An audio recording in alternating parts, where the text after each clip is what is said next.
gente! Boa noite para todo mundo.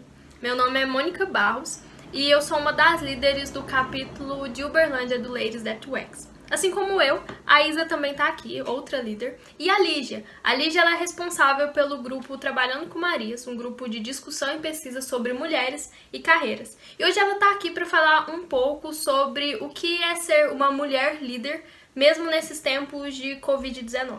Vai ser um papo muito rico e tenho certeza que vai agregar para todo mundo. A gente ia fazer a nossa live, porém, devido a alguns imprevistos, devido à internet, está muito saturado nesse tempo, a gente teve que fazer uma gravação. A gente gravou hoje mesmo no sábado, durante a tarde, e agora tá liberando para todo mundo, certo? Então espero que todo mundo aproveite, goste e aprenda bastante. A Lígia é uma pessoa muito competente no que faz e tenho certeza que veio aqui para trazer coisas boas pra gente. Oi Lígia, você pode falar um pouco com a gente? Conta um pouco sobre a sua trajetória, como você chegou aqui. Agora o momento é seu. Obrigada, tá? Oi, gente, tudo bom? Oi. Primeiramente, muito obrigada pelo convite, tá? Para mim é muito legal estar fazendo esse tipo de trabalho agora durante o isolamento, né? É uma oportunidade que a gente aproveita para poder se reconectar com as pessoas, para poder conversar, trocar uma ideia. E eu gostei muito também da proposta que vocês fizeram para falar sobre mulheres e liderança, e eu achei que seria pertinente falar sobre o contexto das mulheres na liderança agora durante a crise do Covid, né? E eu vou explicar um pouco melhor por que é tão importante a gente falar sobre isso num cenário de crise. Sobre mim, eu sou professora de psicologia aqui na Universidade Federal de Uberlândia. A minha área de especialização é carreira, dentro da psicologia organizacional e do trabalho, e eu pesquiso basicamente mulheres em campos de STEM, que STEM é o Science, Technology, Engineering e Math. E aí vocês podem perguntar, nossa Lígia, mas você é da psicologia, por que você quer saber dessas mulheres de outras áreas e tudo mais? A gente entende que, estando dentro da psicologia, a gente tem vários recursos que podem auxiliar essas mulheres, uma vez que a gente, além de ter um olhar de fora, a gente também tem mais, costume mesmo de lidar com questões ligadas à autoestima, autoeficácia, liderança, treinamento de habilidades e assim por diante. Então, para a gente é muito legal esse tipo de interação, porque a gente troca várias experiências, né? Vocês que são, por exemplo, da área de tecnologia, podem falar um pouco mais para a gente de como é o dia a dia, de como é a realidade de vocês, e a gente consegue pensar em coisas que podem ajudar vocês a se desenvolver mais enquanto pessoa, enquanto profissional. Então é basicamente isso. O Ladies foi uma grata surpresa que eu tive nesse ano, né? Ano passado a gente fez um treinamento para mulheres em profissões predominantemente masculinas e a gente teve algumas representantes do Ladies lá, e lá naquela ocasião a gente já fechou assim meio que, né, parcialmente a parceria, e aqui estamos tentando concretizar. A gente tem outras coisas para fazer ainda, o que vai ser muito legal na hora que a gente voltar para o mundo real, se é que isso vai acontecer, quando vai acontecer. Mas assim, essa foi uma adaptação de outros projetos que a gente tinha e que eu acho que vai fazer muito sucesso. Certo, obrigada, Lígia. É muito bom ouvir você e saber que você tem tanto a agregar para nós mulheres e para o mercado de trabalho, e aprender com você. Então, vai ser muito legal ouvir você. Pode agora já soltar a apresentação, Isa. Vamos já começar. Gente, vai ser de maneira bem descontraída, vai ser realmente como que a Lígia vê essa questão da liderança feminina nesse tempo de Covid-19. Vai ser muito rico, então todo mundo poder ficar aí e acompanhar, vai ser muito interessante. Então, Lígia, com você, tá? Obrigada. Obrigada a vocês. Bom, gente, vamos lá. Primeiramente existe uma dicotomia, né, quando a gente fala de feminino, masculino, porque quando a gente usa essas categorias que são socialmente criadas, em geral a gente evoca todos os estereótipos que vêm junto com elas. Então, por exemplo, uma das coisas que eu fiz, até na apresentação, eu coloquei mulheres e liderança. Não é um problema a gente usar feminina, mas é porque quando a gente está falando de processamento cognitivo automático, que é o que a gente estuda na psicologia, o feminino já traz à tona várias crenças que a gente tem sobre o que é ser mulher e o que é ser homem. Então, assim, para a gente tentar quebrar um pouco esse automatismo, eu coloquei o Mulheres e Liderança, até porque eu vou usar alguns casos que já estão projetados aí para falar do que a gente pode observar ao longo desse tempo. Então, quando a gente fala em liderança, existem várias teorias, existe muita coisa publicada. Deu um problema aí, voltei. Eu tinha saído, né? Só você tirou seu vídeo, mas já tá tudo ok. Não, beleza. Então, o que acontece? Existe muita coisa sobre liderança. Dentro da própria academia, a gente tem muitas teorias, muita discussão, enfim, é um meio que terra de ninguém, assim, sabe? Mas eu acho que está cada vez mais importante a gente entender de uma maneira um pouco mais formal como que as mulheres estão ligadas na questão da liderança. E aí, para isso, pode passar, por favor, Isa? Eu trouxe aqui uma imagem que eu acredito que muita gente deve ter visto ao longo das últimas semanas, que é a foto de várias chefes de Estado de diferentes países no mundo. Então, como a gente ainda está no meio da crise, a gente está tentando ainda entender como é que tudo vai funcionar e como é que a gente vai ver essas coisas daqui a algum tempo. Mas algumas coisas que já puderam ser constatadas é que essas 7 mulheres que tem aí, conseguiram se sair muito bem nesse cenário de crise que foi o Covid.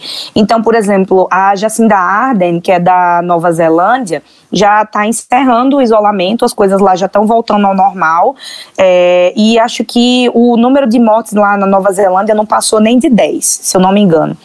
Foi um número muito pequeno. Tudo bem que a gente sabe que a Nova Zelândia é um país pequeno, mas a gente tem outros países tão pequenos quanto que tiveram bem mais mortes do que a Nova Zelândia. E aí a gente tem vários outros exemplos, como a chanceler da Inglaterra, que é a Angela Merkel, que acho que é uma das mais conhecidas dentro desse grupo, que também já está indo para o encerramento do isolamento, e a Alemanha é um país grande, né? Não é o caso assim da Nova Zelândia ou até da Islândia, como tem algumas outras aí, mas o que a gente quer dizer com isso? Quais foram os critérios que foram considerados para a gente dizer que essas mulheres se saíram bem na crise? Eu vou falar muito sobre isso ainda ao longo aqui da apresentação, mas antes eu queria destacar para vocês um primeiro fator que eu acho que conta para o resultado dessas mulheres ao longo da crise, que são os currículos delas, né? Então, se vocês forem observar, por exemplo, a Tsai Ing-wen, que é a de Taiwan, ela tem formação e mestrado em Direito e ela é PhD em Economia, né? Então, ela é uma pessoa que, assim, tem um currículo bastante extenso, até em termos de experiência profissional.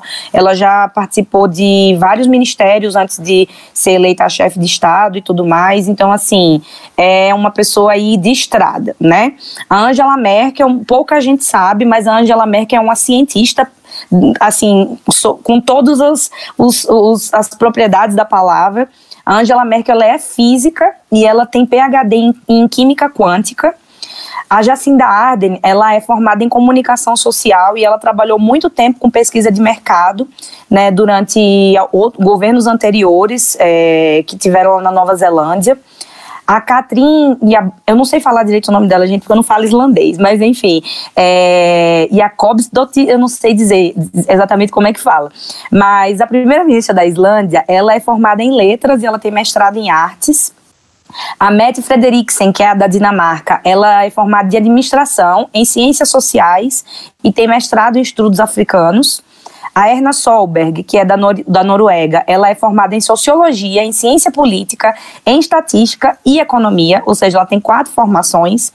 E a Sanna Marin, que é da Finlândia, ela é formada em Administração e ela é a mais jovem chefe de Estado que existe no mundo. Ela tem apenas 34 anos. Então, assim, o que eu quero dizer com isso? Todas essas mulheres, elas não estão ali à toa, né? Então, todas elas têm, no mínimo, uma graduação. E muitas delas são, inclusive, doutoras, algumas já foram professoras, como é o caso de Taiwan. Então, nenhuma delas está ali, digamos assim, tem apenas carreira política no currículo. Elas, paralelamente ao que fizeram em termos de escolarização, elas seguiram na carreira política, mas nenhuma delas só tem no currículo uma carreira política, né? Então, vamos começar por aí, certo? E aí, eu queria mostrar para vocês como que a gente vai fazer essa apresentação, que ela foi organizada em termos de mitos e fatos, né? Então, primeiro eu vou falar de alguns mitos que existem sobre a questão das mulheres na liderança, e depois a gente vai apresentar alguns fatos, né? Então, eu queria pedir para passar o próximo slide, que a gente vai trazer o primeiro mito. Eu não sei se já chegou aí. Aí chegou. Então pode passar, por favor, Isabela. O primeiro mito é que a chefe de Estado desses países que eu apresentei só saíram bem porque são países pequenos. Então eu já comecei a falar sobre isso até no slide anterior. A Alemanha não é exatamente um país pequeno, por exemplo. A Alemanha é maior do que a Itália e o Reino Unido e se saiu muito melhor no enfrentamento à pandemia do que esses dois países que eu mencionei. Então, assim, é lógico que o fato delas estarem nos países que elas estão tem fatores que influenciam por causa da cultura, do sistema econômico, do sistema de saúde, coisas que eu vou falar também mais pra frente.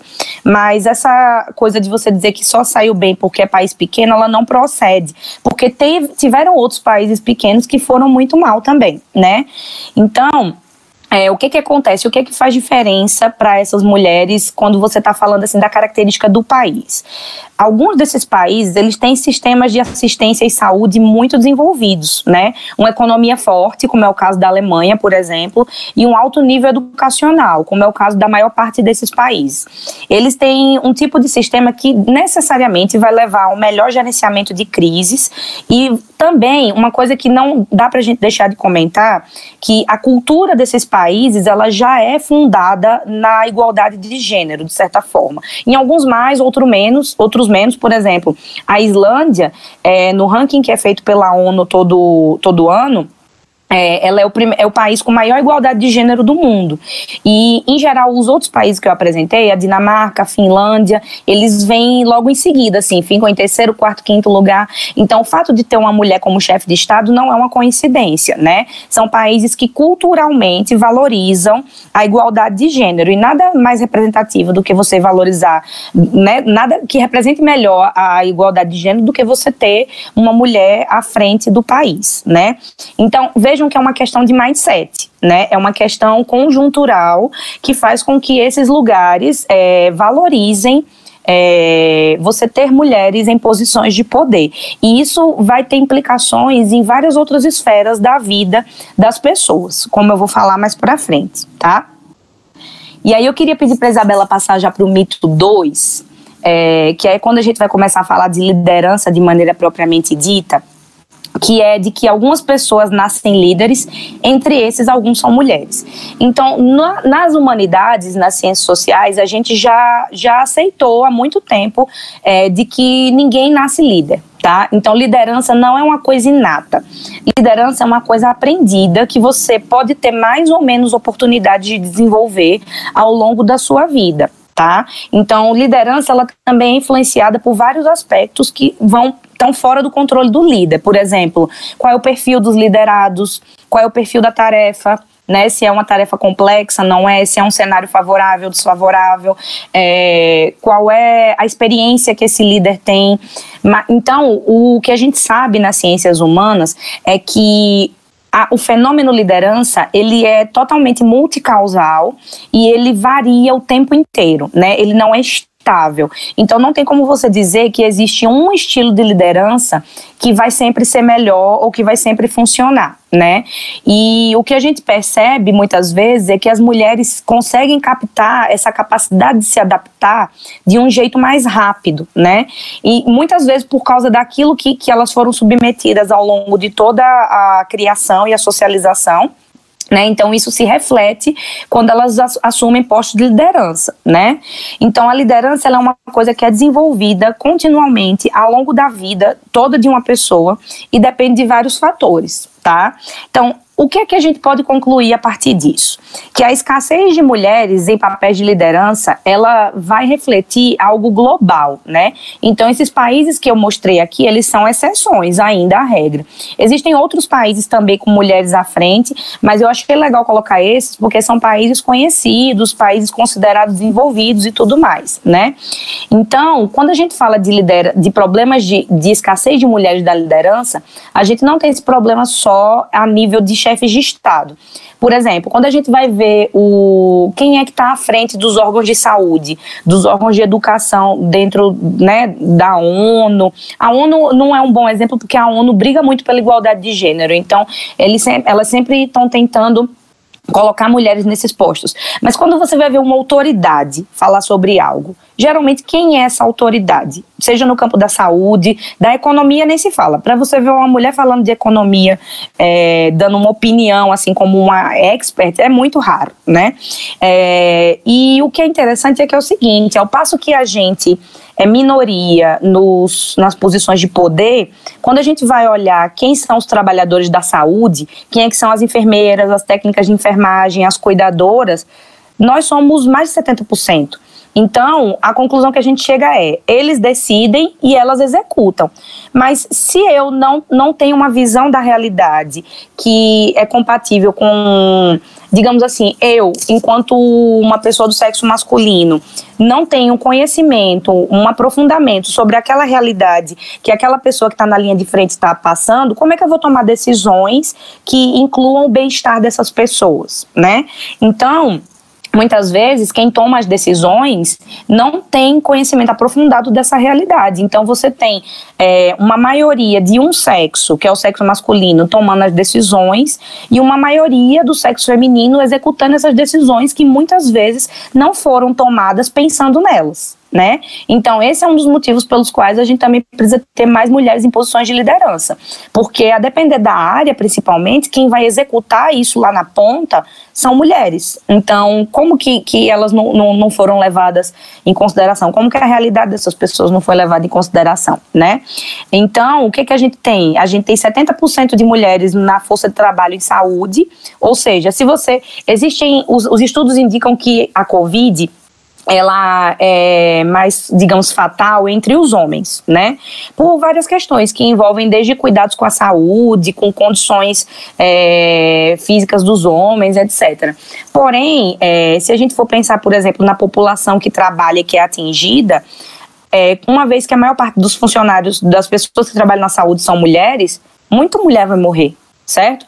Então, a gente está falando de morte, né? A gente não está falando nem de disputa de poder, a gente está falando de, tipo assim, números de pessoas que vão morrer, certo? Então, quando a gente pensa, muitos profissionais da saúde vão morrer, quer dizer que muitas mulheres vão morrer, tá?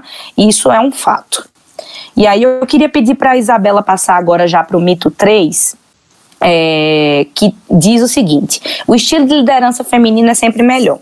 Que essa é outra falácia que a gente em geral cai, e que eu não gostaria de jeito nenhum que isso fosse algo que as pessoas levantassem, porque, como eu já acabei de falar, não existe um estilo de liderança que é sempre melhor ou pior. O estilo de liderança, ele vai ser mais ou menos adequado a depender de qual é a conjuntura dos fatores que está envolvida na situação, né? E situações de crise, elas são especialmente difíceis porque elas envolvem coisas para as quais as pessoas não se prepararam, tá? Então, primeira coisa que a gente precisa questionar: o que é um estilo de liderança feminino? Será que ele existe? Né? Tipo, do que ele é feito? Onde ele habita? Porque quando a gente diz que existe um estilo de liderança feminino, a gente está partindo de um pressuposto de que existem modos de ser, de agir, de pensar, que são exclusivamente femininos. E não necessariamente isso procede. O que a gente sabe é que existe todo um processo de socialização e de escolarização com pequenas mensagens ou grandes mensagens que vão sendo colocadas no mindset das meninas ao longo de toda uma vida. Ou seja, são estímulos, né, que são feitos ao longo de toda uma vida. O que é que você quer dizer com esses estímulos, Lígia? Então, por exemplo, vou pegar uma situação que eu acredito que acontece para todo mundo, que são refeições em família, natais em família, em que seja jantares. Então, quando você tem uma refeição em família, numa família regular, comum, em geral, as mulheres são quem vão fazer a comida e quem vai colocar e tirar os pratos e arrumar tudo. Né? E isso é uma coisa que não é nem questionada, isso é uma coisa natural. Quando você vê uma reunião de Natal na casa de uma pessoa, geralmente as mulheres ficam na cozinha e falando de assuntos de mulher, ou então num canto separado, todas juntas, e você vê todos os homens juntos, só bebendo cerveja, se divertindo e falando de assuntos que eles consideram importantes, como economia, política e futebol, né? Então, a gente precisa começar a questionar esses pequenos estímulos do dia a dia. Por exemplo, quando você vai numa loja de brinquedo, é difícil você comprar uma coisa para uma menina que não seja rosa. É um desafio. É tudo muito rosa, é tudo muito doméstico, é tudo muito ligado à cozinha, a coisas que visam domesticar as meninas. Não que eu ache que domesticar necessariamente seja uma coisa ruim, só que eu acho que ela não pode acontecer só com metade da população, certo? Então, você vê que os meninos são muito mais estimulados em outras searas. Por exemplo, um brinquedo para um menino geralmente tem a ver com algo que estimula a lógica, que estimula o raciocínio, geralmente é um quebra-cabeça, um jogo de desafio e tal. E quando que as meninas têm esse desafio? Quando que elas são estimuladas, né? Então a gente precisa começar a se perguntar sobre tudo isso, ou seja, o que é feminino, tá? Então por isso que eu digo que a gente usar a palavra feminino é complicado, porque ela vai implicar em você meio que assumir todas essas coisas que fomos ensinadas a fazer, só que não necessariamente elas são naturais, não necessariamente é algo que você nasce com aquilo, isso basicamente não existe, né? Então você é ensinado a se comportar, a pensar, a entender as coisas de uma determinada forma. Então, primeira coisa que eu acho que vale a pena a gente desmistificar essa coisa da liderança feminina. Não existe um estilo de liderança feminino. Existem estilos de liderança que, de preferência, deveriam não carregar a coisa do gênero, mas a gente sabe que carrega, né? Então, a depender do contexto, alguns estilos de liderança vão ser melhores ou piores. Uma coisa que a gente tem visto na literatura é que, por exemplo, em tempos de crise, a liderança empática, ela funciona melhor, né? E aí quando você vai falar de empatia, em geral, você vai associar isso a mulheres, tá? Mas não é porque as mulheres são naturalmente empáticas, é porque como ao longo da vida elas foram mais forçadas a exercer empatia, acaba que as mulheres que são líderes, em geral, apresentam empatia. Em geral. Mas isso é uma construção social que foi feita ao longo de toda uma vida, né? Ou seja, você não tem como dizer que mulheres são naturalmente emotivas. Não é bem isso que acontece. Tem muita mulher que não é emotiva, nem dentro da liderança, nem fora dela. E tem muito homem que é emotivo, entendem? Então, essas generalizações é que são complicadas. E aí, quando a gente vai pensar em termos de liderança, a gente precisa pensar o que é que funciona, independente disso ser mais atribuído a um sexo ou a outro. Então, a gente sabe que em tempos de crise, lideranças empáticas funcionam melhor. Ou seja, você se colocar no lugar do outro, você tentar entender a dor do outro. E isso vai funcionar tanto para mulheres quanto para homens, certo? Só que as mulheres foram mais forçadas, ao longo da vida delas, a serem empáticas, muito principalmente por causa dos papéis que elas vão assumindo, né? Papel de mãe, papel muitas vezes de professora, papel de cuidadora, enfim. A sociedade força a gente a assumir papéis nos quais a gente precisa ser empática. Então, quando você vê mulheres na liderança, a probabilidade, vejam, probabilidade de ela ser empática é maior porque ela foi exigida isso a vida inteira, né? Mas assim, a empatia é uma coisa que tem que ser desenvolvida por qualquer líder, não só por líderes femininas, né? Então, quais são outras características que fazem um líder efetivo num cenário de crise? Ele entender qual é o problema e dar uma solução, né, pelo menos de curto prazo, que seja viável, embasada, né, e isso teoricamente não tem gênero, né, tipo assim, para você poder dar uma solução, ou pelo menos ter iniciativas e fazer medidas que sejam efetivas em tempos de crise, não tem mágica. É você prestar atenção no que os cientistas dizem, você vê como que isso aconteceu em cenários parecidos. Ou seja, essa não é a primeira vez que a gente tem uma doença altamente transmissível e que precisa conter, a gente precisa isolar as pessoas para poder segurar a contaminação. Essa não é a primeira vez no mundo que isso acontece. Então a gente teve gripe espanhola, a gente teve outros tipos de gripe, a gente já teve várias doenças, teve poliomielite, teve peste negra já. Então, assim, há registros do que foi feito ao longo desse tempo, nessas vezes. Então, a pessoa que precisa tomar uma decisão, ou seja, um chefe de Estado, precisa se embasar nisso. Tipo assim, não tem muito, não é uma grande mágica, né? Você não precisa ser homem ou mulher para fazer isso, você só precisa ser uma pessoa minimamente consciente, né? Precisa ser uma pessoa que tem currículo, né? E por isso que eu falei do currículo lá no começo. Tipo, essas mulheres, elas estão ali, não é à toa. Então, para você ser um chefe de Estado, o ideal é que você tenha currículo, porque se você tem currículo, se você tem experiência, você vai conseguir tomar decisões melhores, né? É mais simples, tá? E aí eu queria passar para o mito 4, por favor, Isabela, de que as mulheres são melhores líderes em situações de crise porque são naturalmente cuidadoras e cooperativas. Então, como eu vinha falando, a gente foi estimulada ao longo da vida a ser cuidadora e cooperativa, né? E eu não acho que isso é uma característica ruim. Então, mulheres que estão me ouvindo, se vocês são líderes e o chefe de vocês chega para vocês e fala: nossa, eu acho que você é muito emotiva, você vai dizer: nossa, obrigada, porque assim, para mim ser emotiva, considerando que tem gente que tá sob o meu comando e essas pessoas são pessoas, né?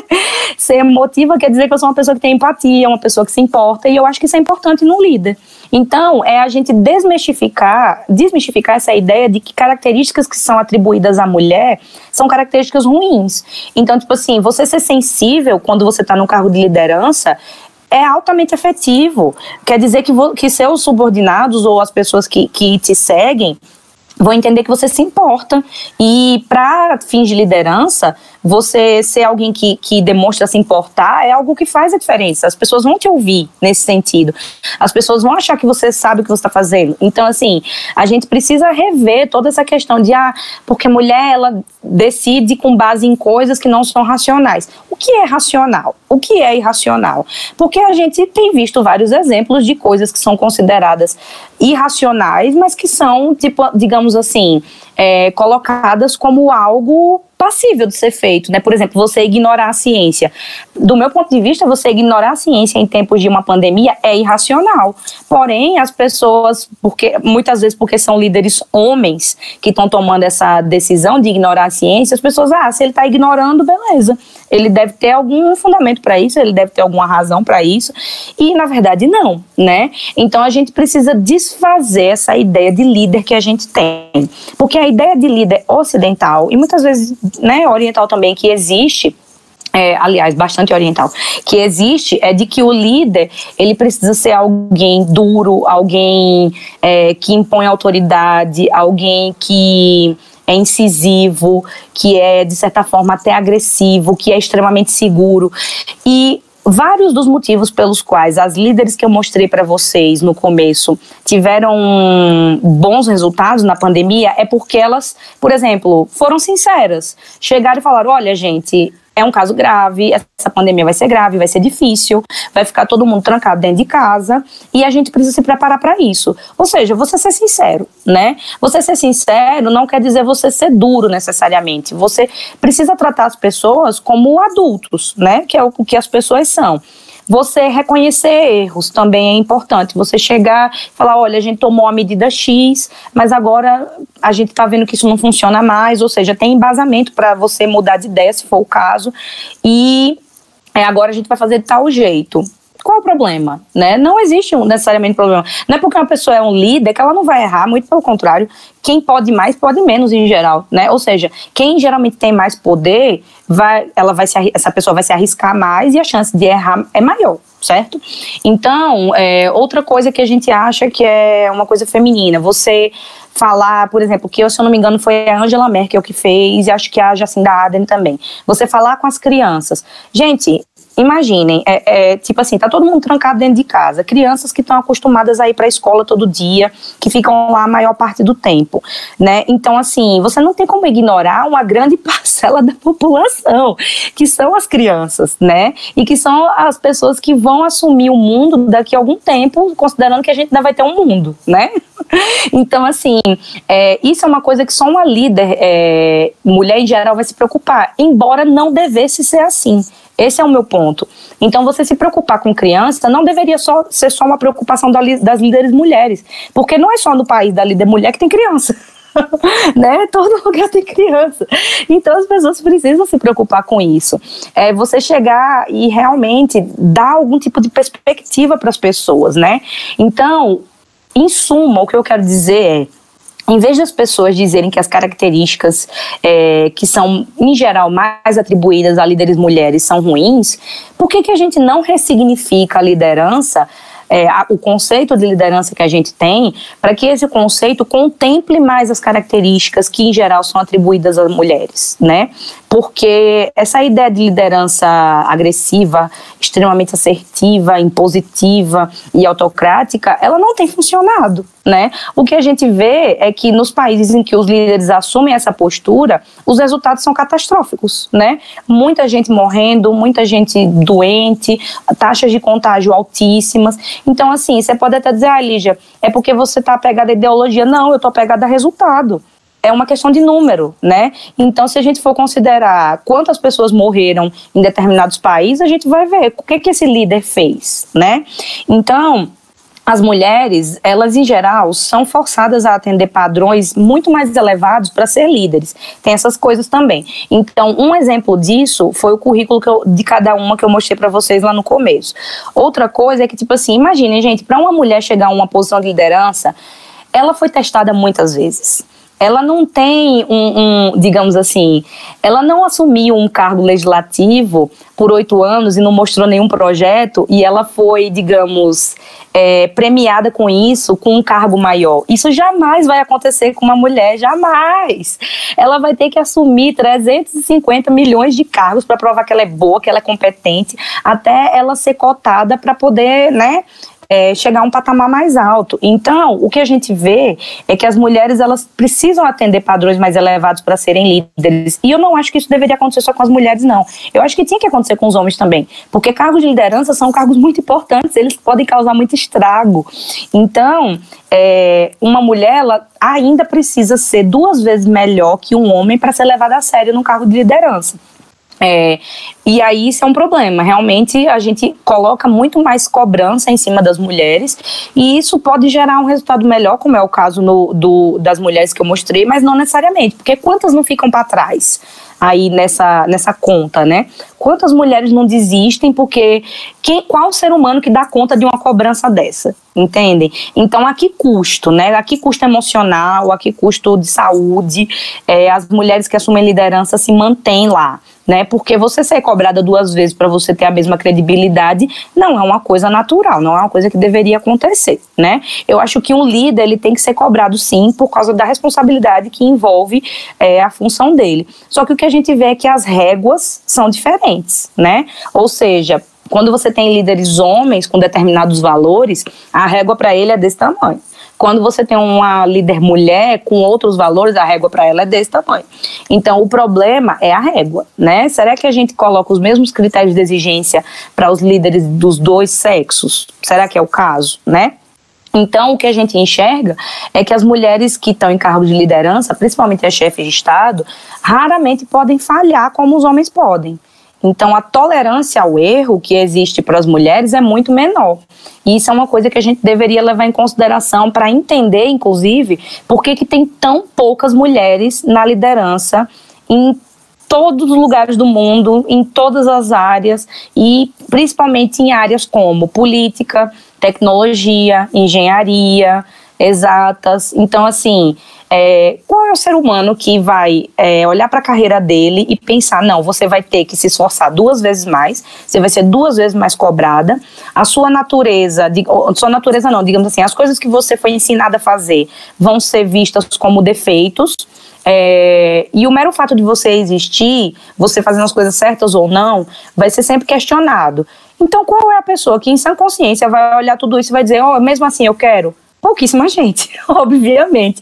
Porque você olha e você pensa, não, gente, peraí, não, eu não quero isso pra mim, eu quero ter minha saúde mental, eu quero ter tempo para fazer minhas coisas, que são coisas que toda pessoa deveria ter o direito, seja ela homem ou mulher. Então, assim, querendo ou não, a tradição de liderança que a gente tem é de uma pessoa do sexo masculino, que é autocrática, que bota o trabalho acima de tudo, que é agressiva, que toma decisões rápidas. E aí a gente tem que se questionar, é isso que a gente espera de um líder? É isso que funciona? Porque o que os estudos indicam é que não é isso que funciona, né? Não é isso que dá certo, digamos assim, em termos estatísticos. Só que a gente continua mantendo isso, em geral, por uma questão de valores, tá? Então, gente, agora eu vou começar a falar um pouco dos fatos, certo? A gente falou de 4 mitos e agora eu vou falar de 4 fatos para a gente ir terminando de montar esse quebra-cabeça que é a liderança no mundo em relação a homens e mulheres. Então, eu queria pedir para a Isabela passar o slide para o fato 1, que é, quando a gente vê, por exemplo, por que as mulheres, as líderes mulheres têm sido mais bem-sucedidas em relação ao coronavírus, uma coisa é fato, que é mostrado em vários estudos, é que as mulheres, de forma geral, se preocupam mais com a própria saúde do que os homens, né? Então, a gente tem maiores taxas de mulheres que vão ao médico, que fazem isso de uma maneira regular, e, em geral, as mulheres também se preocupam mais com a saúde de quem está ao redor dela, ou seja, dos outros, do que os homens. Então, se a gente for considerar que, em geral, as mulheres se preocupam mais com a própria saúde, é mais provável que ela, enquanto chefe de Estado, vá levar uma pandemia a sério, né? Então, assim, porque nem todo mundo tem histórico de atleta, né, gente? Então, assim, não dá pra gente achar que a gente simplesmente que a gente é resistente a qualquer vírus e bactéria. Então, no caso das mulheres, é mais provável que elas levem a sério essa possibilidade de ficar doente. E no caso, por exemplo, da Angela Merkel, a Angela Merkel é cientista, ela tem formação em química e física. Então, ela entende, né, mais profundamente como essas coisas acontecem, né? No caso, por exemplo, da chefe de Estado de Taiwan, ela é formada em Direito e em Economia, mas o vice dela é ele é da epidemiologia, isso. Então, isso também ajuda, ou seja, se cerque de pessoas que você sabe que vão te dar informações que são confiáveis em relação a esse tipo de coisa. Então, tipo assim, se eu sou chefe de Estado e eu não entendo muito de vírus, não entendo muito de doença, eu vou acreditar em quem entende, né? Então, isso é uma coisa assim que deveria ser óbvia, mas infelizmente parece que não é, né? Então, no caso das mulheres, como elas em geral se preocupam mais com a própria saúde, elas tendem a levar a pandemia mais a sério também, né? E aí eu ia te pedir, Isabela, para passar para o fato 2, que diz o seguinte: não é o sexo do líder que vai definir o sucesso da sua liderança, né? O que define o sucesso da liderança é um conjunto de fatores que tem a ver com o contexto, tem a ver com os liderados, tem a ver com a experiência desse líder. Então, a gente vê que tem países que são governados por homens e que se saíram muito bem no enfrentamento ao Covid. Por exemplo, a Coreia do Sul, a Austrália, a Grécia. Então, quais são as características desses líderes e que fizeram com que eles fossem efetivos, né? Em geral, elas são muito parecidas com as características das mulheres que eu mostrei lá no começo, que é acreditar na informação da ciência, agir rápido, ser empático, fazer com que as pessoas sigam o seu exemplo. Então, vejam que as características, elas não precisam necessariamente ser atribuídas a um sexo só, né? As medidas são muito parecidas. Então, é só você ver os cases de sucesso. O que é que esses cases de sucesso têm em comum? Essas características, né? E aí, o que a gente vê é que, no caso, várias mulheres que estão à frente de países atenderam essas características, né? Então, ao passo que a gente tem vários países que são liderados por homens que também se saíram bem no enfrentamento, a gente não tem quase nenhum caso de país que é liderado por mulher e que se saiu mal, Entendem? Mas aí também a gente tem que relativizar um pouco. Existem muito poucos países que são liderados por mulheres, né? Logo, a gente vai ter, por uma questão de proporção, de estatística, a gente vai ter menos países liderados por mulheres que se saíram mal, porque elas já são muito poucas, né? E elas já são muito provadas. Então, isso tem a ver com essa questão de proporção também. Se você tem menos mulher na posição de liderança, é mais provável que você tenha menos delas como maus exemplos, digamos assim, até porque elas sabem que o holofote em cima delas vai ser grande, né?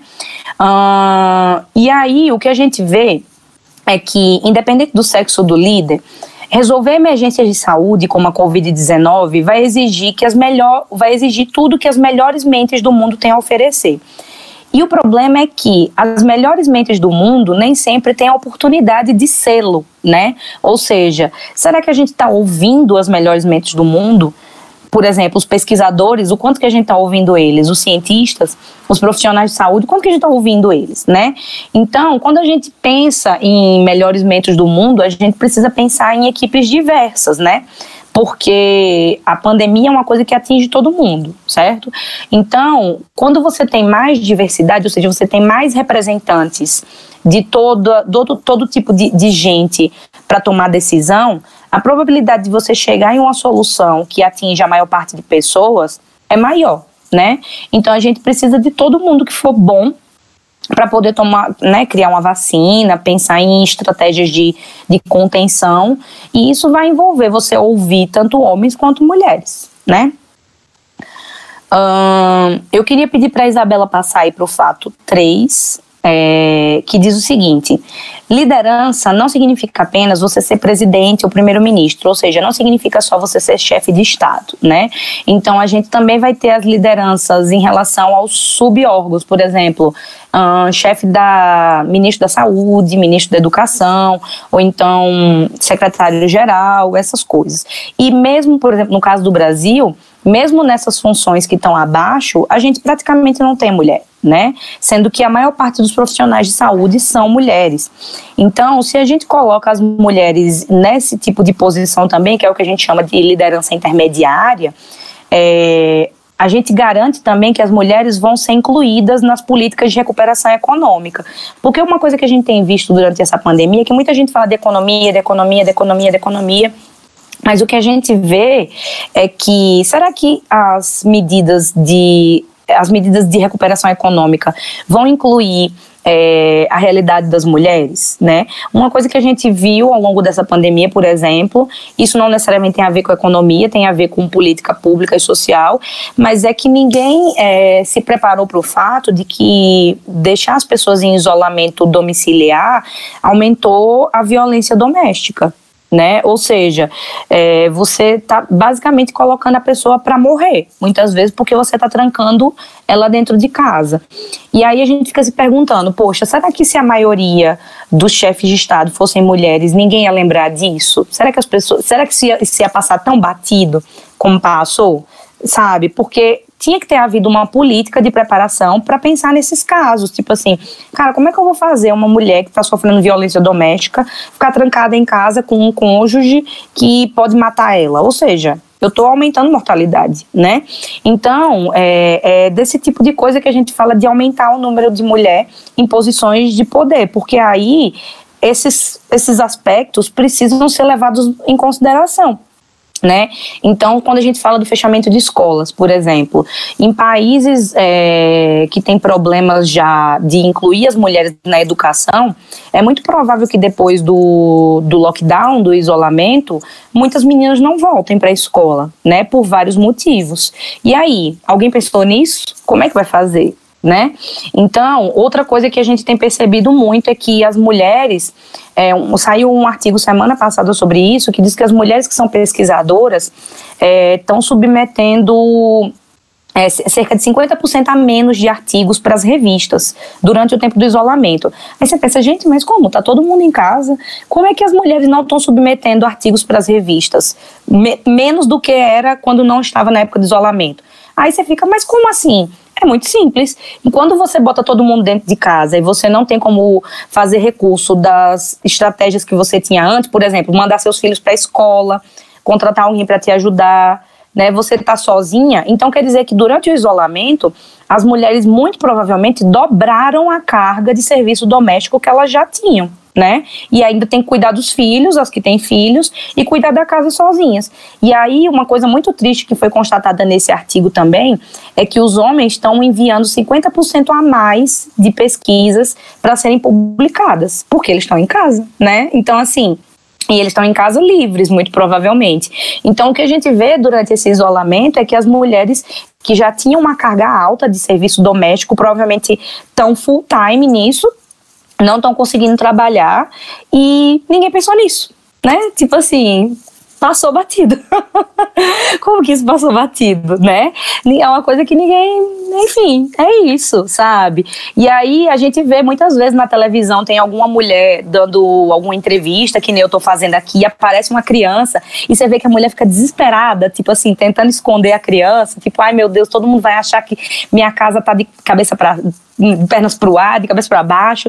E aí eu vi ao mesmo tempo, no mesmo dia, gente, eu assisti em televisão, vi uma mulher morta de vergonha porque o filho dela apareceu assim na transmissão, e um homem que o filho apareceu atrás, e ele, tipo, quando o pessoal falou, nossa, seu filho ali, ele, ai gente, é mesmo, é fulano, ele tem não sei quantos anos, tipo assim, super orgulhoso do filho ter aparecido na transmissão. Aí você fica, gente, como chegamos neste ponto, né? Tipo assim, de que os homens têm orgulho que os filhos deles apareçam nas lives que eles fazem e as mulheres tentam esconder. Então isso mostra um abismo muito grande que a gente tem em relação a diferenças de sexo e de gênero, né? Então assim... Tanto que foi até legal que no dia que eu vi isso, o filho da mulher apareceu e a jornalista, ela falou, fulana, não se preocupe, tá todo mundo assim, a gente sabe como é, pode mostrar seu filho, mas deu pra ver que a pesquisa, era uma pesquisadora, inclusive, ela ficou desconcertada, né? E os homens não, tipo, o filho aparece, olha meu filho, gente, tudo bom, então, ninguém pensou nisso, né? Ninguém pensou, eu vejo, tipo, mulheres que estão trabalhando em home office, né, à distância, às vezes o filho dá um grito, ela bota o microfone no mudo e tal, e então ela fica muito embaraçada, muito assim, né, muito envergonhada, e direto, assim, eu tô em videoconferência, eu vejo um filho gritando, aí o rapaz fala, é meu filho que tá aqui brincando com o irmão, tipo assim, nenhum problema. Entendem? Então a gente precisa pensar nessas coisas, né? A gente precisa ver por que essas diferenças se mantêm até hoje.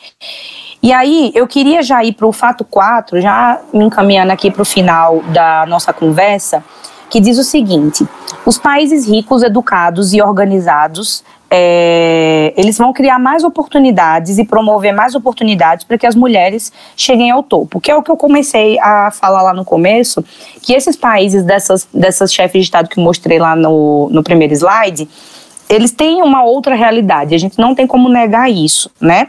Então, muitas vezes, eles já são preparados para contemplar essas coisas, né, essas diferenças. Porém, o que a gente precisa ver é o seguinte, isso precisa ser intencional. Então, sem sistemas intencionais de equidade de gênero, é muito difícil para as mulheres ocuparem posições de liderança, por causa desses fatores que eu falei, né? Então, a gente não pode simplesmente chegar, e isso vem muito das mulheres, às vezes, e dizer... Ah, mas eu passei por todas as dificuldades que você está falando, Lígia. Eu fui cobrada 2 vezes, eu, sei lá, tive que abrir mão da minha família, não pude ter filho, enfim, tive que passar por tudo isso e estou aqui, né? Estou numa posição de liderança, num cargo de chefia. Mas aí a gente precisa se questionar, será que todo mundo tem que ser submetido a isso? Será que isso é o justo, digamos assim? Será que a gente tem que colocar isso para todo mundo? Então, uma coisa que aconteceu comigo recentemente, por exemplo, que eu estava reivindicando que num dos editais da universidade que eu trabalho, a gente considerasse mulheres que foram mães no período que a gente conta a produção, né? Tipo assim, são 5 anos de contagem da produção e a gente ganha bolsa ou não, a depender do quão mais produção a gente tem nesses 5 anos. Mas aí eu falei, gente, mas se eu resolvo ter filho em um desses 5 anos, eu vou perder pelo menos o ano que eu tive o filho e talvez mais um. Então eu já tenho 2 anos a menos, eu fico com 3 anos de contagem de produção, e aí eu vou ficar em desvantagem. E aí eu ouvi das próprias mulheres, Lígia, mas eu tive filho e eu consegui, foi tranquilo. Tipo assim, será que foi mesmo? Será que você acha justo você ter 2 anos a menos de contagem, enquanto seus colegas, seja do sexo feminino ou masculino, que não tiveram filhos, vão ter contagem de 5 anos? Necessariamente você vai ficar em desvantagem. Então, o que a gente percebe é que muitas vezes as mulheres não querem admitir. E eu entendo isso de verdade, porque eu trabalho com mulheres em profissões predominantemente masculinas e eu sei que você chegar e se assumir enquanto mulher que tem, digamos assim, que é questionada, você não quer ser o ser estranho, né? Quando você é uma mulher em profissão predominantemente masculina, você não quer ser aquela que chega lá sozinha, a única mulher na sala, e questiona todas as regras e padrões que estão lá. Eu sei que vocês não querem, porque é uma coisa desagradável, é uma coisa que envolve você se desgastar, que você chora, você fica com raiva. Então, assim, você quer ser capaz de seguir as regras que os seus colegas homens também seguiram. Só que elas nunca vão ser iguais. Assim, enquanto a gente não tiver uma sociedade, né, paritária, você nunca vai conseguir isso. Você sempre vai ter que fazer um pouco mais, se esforçar um pouco mais para você ser considerado igual. Então, assim, o que a gente precisa acabar é com esse mito de igualdade permanente, que ele não existe. Então, eu escuto muita mulher, né, das áreas predominantemente masculinas dizendo, eu nunca percebi nenhum tipo de discriminação, eu nunca percebi nenhum tipo de exigência a mais de mim. Mas será que você prestou atenção? Será que você realmente parou para se perguntar se aquilo que estava sendo feito com você era justo? Ou será que você simplesmente aceitou que essa é a realidade da área que você escolheu e você disse, eu vou passar por isso como eles passam e ponto final? Muito provavelmente foi isso que aconteceu. Então, assim, a gente precisa também ter tolerância, porque eu entendo que é necessário se adaptar.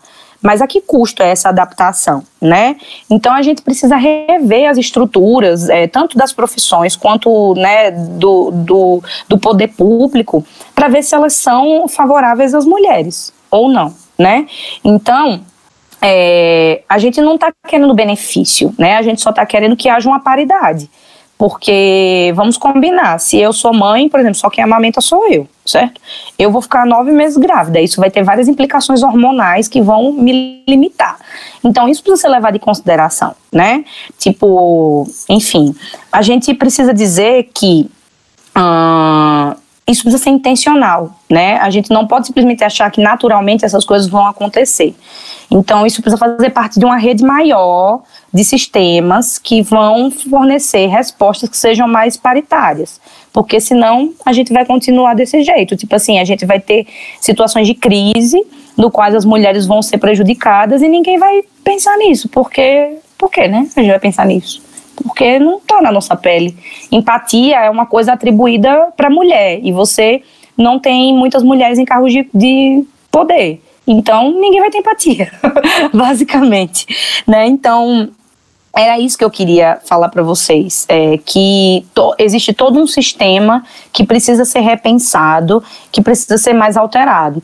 Porém, o que é mais frustrante, eu acho, na minha opinião, é que embora essa crise prove, mais uma vez, que as mulheres estão aptas a serem boas líderes, considerando esses exemplos que eu dei, na maioria dos países do mundo, o caminho para levar essas mulheres ao poder vai permanecer bloqueado, né?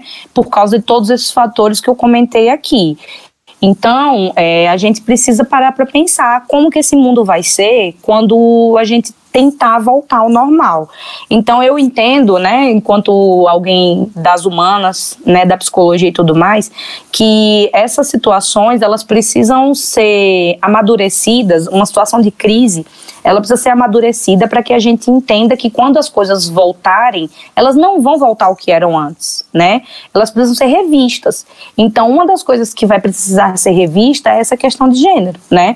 Porque, para nossa alegria, essas mulheres que eu dei como exemplo se saíram muito bem. Então, será que a gente não deveria ter mais mulheres em posições de poder? Por que a gente não está tendo?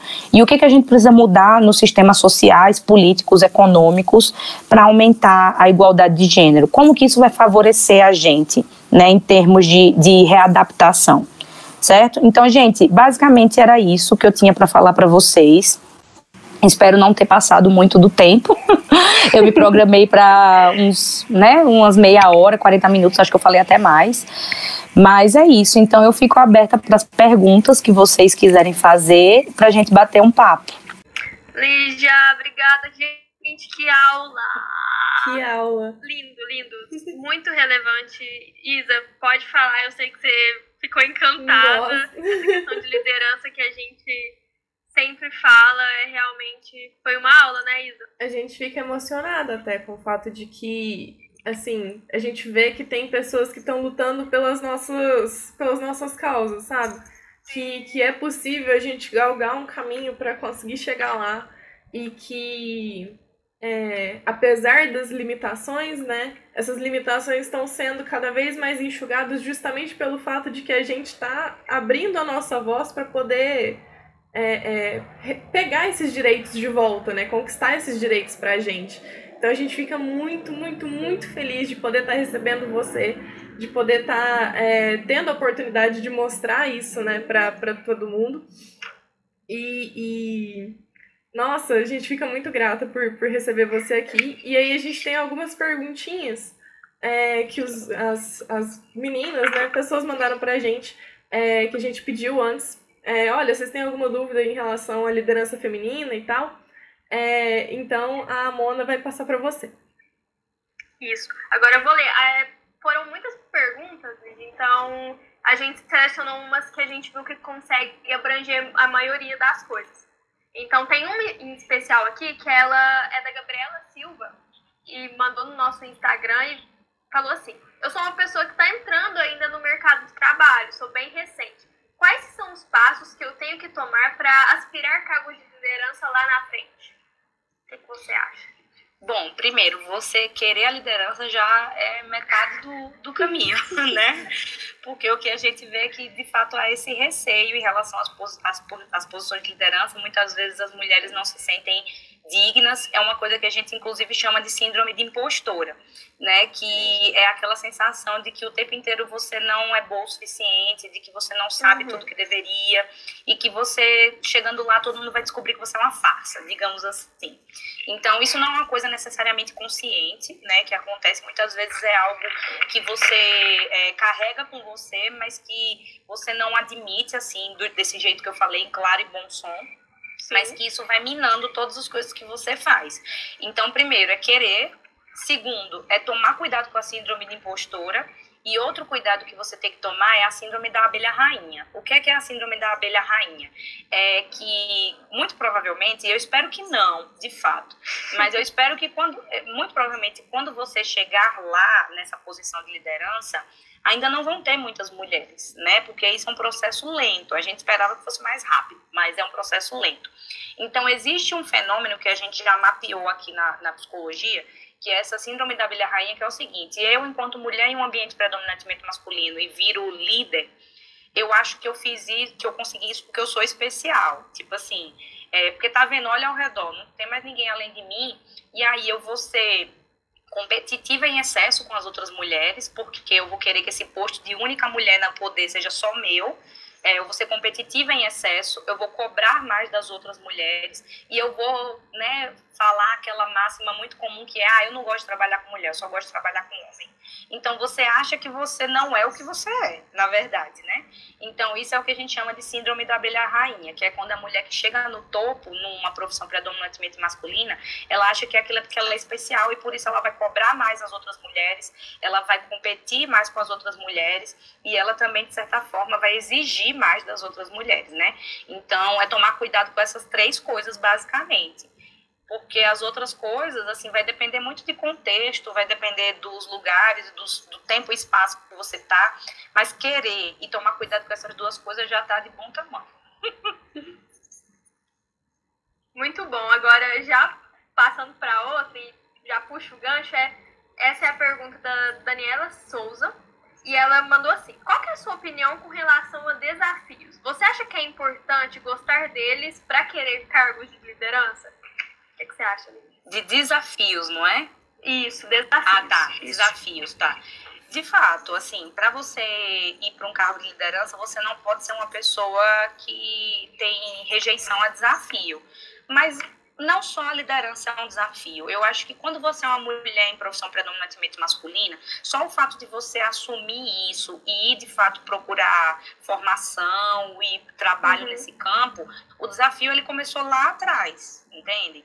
Então, assim, basicamente você querer assumir uma liderança nessas áreas é um desafio a mais, né? Então, eu acho que vocês, meninas e mulheres que estão nessas áreas, vocês já toparam essa coisa, assim, de encarar desafio desde antes. Então, é um desafio a mais ou para menos. Não sei se faz muita diferença no fim das contas, né? Já tá na fogueira. Mas se joga.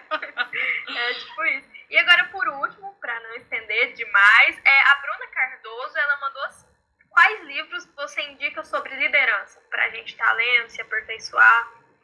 Olha, tem um livro que eu estou terminando de ler agora, que é de uma moça da tecnologia, inclusive, que é a CEO da Girls Who Code. Eu não sei se vocês já ouviram falar dela, chama Reshma, o nome dela. Chama Perfeita... Ai, gente, Corajosa Sim, Perfeita Não. Não lembro se é bem esse o nome em português, né? Tem um vídeo dela no TED, que é Ensine as meninas a coragem, não a perfeição. Esse é muito legal. É porque ela é da área de tecnologia, né? Então ela dá vários exemplos de tecnologia. E uma das coisas que eu vejo que mais afeta as mulheres na liderança, de fato, tem a ver com autoestima, autoeficácia e necessidade de ser perfeita. É o que mais mina as mulheres na liderança. Então, quando você simplesmente entra numa lógica de que você vai errar, mas tudo bem. Você vai ficar sem saber o que fazer, mas tudo bem. Você não vai lembrar de tudo, mas tudo bem. Quando você entra nessa lógica de autoaceitação e de tolerância com quem você é, a sua liderança ela se desenvolve melhor, né? Então, eu acho que o primeiro passo é acabar com esse culto à perfeição que a gente tem, que é de ou faz tudo 100% lindo e certo, ou não faz nada. Então, esse é um dos livros que eu indicaria. Eu posso até olhar aqui depois e mandar para vocês o nome certinho, para vocês publicarem. Então, esse é um livro que eu indicaria. Outros livros que eu indicaria para liderança, porque o assunto de liderança em mulheres, ele ainda é muito estigmatizado, né? Então, tem livros que mais vão atrapalhar do que ajudar. Mas eu acho que sempre é bom ler os livros de teoria feminista mesmo. Então, por exemplo, Escute o que Ela Diz, da Joanne Lippmann, é muito bom, tá? E ele serve tanto para homens quanto para mulheres, mas das mulheres, fala sobre como as mulheres precisam aprender a se colocar, a ser ouvidas, a levantar sua voz, né? Então, Escute o que Ela Diz é muito bom, da Joanne Lippmann. E tem o Clube da Luta Feminista, que eu gosto muito, que é da Jessica Bennett. Eu uso muito ele nos treinamentos que a gente faz aqui, porque ele dá o problema e a solução. Ele é bem didático, assim, tem vários desenhos e tudo mais. Então, eu gosto muito dele. Ele não fala só sobre liderança, ele fala sobre o dia a dia também das mulheres em profissões predominantemente masculinas. Então, se você consegue se virar no dia a dia, você muito provavelmente vai conseguir ir bem na liderança. E tem um livro que eu não sei se ele existe em português, mas ele chama She Speaks, que são os discursos que grandes líderes mulheres deram ao longo da história. Então, eu acho que ler sobre esses discursos é muito inspirador, sabe? E, por último, um último livro que eu recomendaria, que eu gosto muito dele, é um da Rebecca Solnit, que chama Os Homens Explicam Tudo Pra Mim, né? Então, são vários ensaios que ela faz falando de como os homens... Teve uma situação que o homem quis explicar um livro dela para ela começa assim, inclusive. E eu acho que esses livros ajudam porque faz com que a gente tome consciência das coisas, né? Então, eu acho que tomar consciência dos fenômenos de desigualdade de gênero que acontece é o primeiro passo para você conseguir pensar na liderança. Você tem que estar consciente, né? Porque você assumir a liderança inconsciente, digamos assim, achando que você é a abelha rainha, é o que vai te afundar. Então, essas são as indicações que eu faria. Estou até olhando aqui na minha estante para ver se tem mais alguns, mas eu acho que esses são os principais mesmo. Ai, que legal, Lígia. Aí você, se achar mais, você manda pra gente. Nós vamos fazer alguns posts sobre esses livros, sobre o TED, para estar indicando para as meninas que estão vendo. Gente, essa aula não foi só relevante como necessária. Eu anotei várias coisas e deu para tirar tanto insight sair disso aqui, a gente também vai publicar o quanto que a liderança pode ser aprendida, o quanto que a gente tem que inserir essa questão de liderança culturalmente, que isso vai propiciar tipo, coisas boas para um país inteiro, para uma comunidade inteira. Também que a gente precisa desmistificar esse termo de liderança feminina, porque existe estilo de liderança, que não é o sexo do líder que define o sucesso da liderança, que claro que mulheres se preocupam mais com a saúde, com a sua saúde e com dos outros, mas isso foi criado também na sociedade, foi inserido. Então, o que a gente tem que tirar disso tudo para realmente fazer com que onde a gente esteja inserido fique um lugar muito melhor de se viver, né? Então, gente, a gente aprendeu demais, eu amei, foi muito bom, gente. Lígia, muito obrigada por ter topado essa com a gente. Lígia, Isa. Eu fico feliz que fez sentido para vocês, espero que faça sentido para quem está assistindo. E quem quiser, eu não sei se eu coloquei, mas aí vocês podem disponibilizar depois. Tem o meu contato, que é o meu e-mail da universidade, que é ligiacarol@ufo.br, e tem o Instagram do Trabalhando com as Marias, que é @Trabalhando com as Marias. E aí quem quiser entrar em contato para perguntar alguma coisa, ou para trocar uma ideia, ou para fazer parceria, também pode mandar mensagem lá pelo direct. Ótimo. A gente vai colocar no final desse vídeo seus contatos, para todo mundo já te procurar, te mandar mensagem e tirar dúvida. Tenho certeza que vai ajudar muito, Lígia, porque ajudou muito a gente aqui, esse momento que a gente ficou conversando. Eu já pensei em podcast, em texto para o Medium, já pensei em post, já pensei em tanto conteúdo bom que pode sair desse momento nosso aqui, que estou muito feliz de ter participado. Muito obrigada. E pode continuar contando com a gente. O nosso objetivo lá do grupo, do Trabalhando com as Marias, é disseminar esse conhecimento. Então, assim, eu estou à disposição para vocês precisarem, né? Eu espero que a gente tenha uma parceria duradoura pela frente. Amém. E é isso. Muito obrigada e parabéns pela iniciativa de vocês, porque tudo começou com a ideia de vocês, né? A gente que agradece a gente acredita que só dá certo quando todo mundo tá junto, né? Pois é. Então é isso, gente. Obrigada, meninas. Sigam o trabalho da Lígia, sigam o Trabalhando com as Marias e sigam o Instagram do Ladies também. A gente tem várias iniciativas e primeira parceria de muitas, Lígia. Muito obrigada por hoje. Obrigada, meninas. Até a próxima. Até. Se cuidem, fiquem em casa. Fiquem em casa. Gente, hashtag fica em casa. Fica em casa. Tchau. Tchau. Tchau, gente.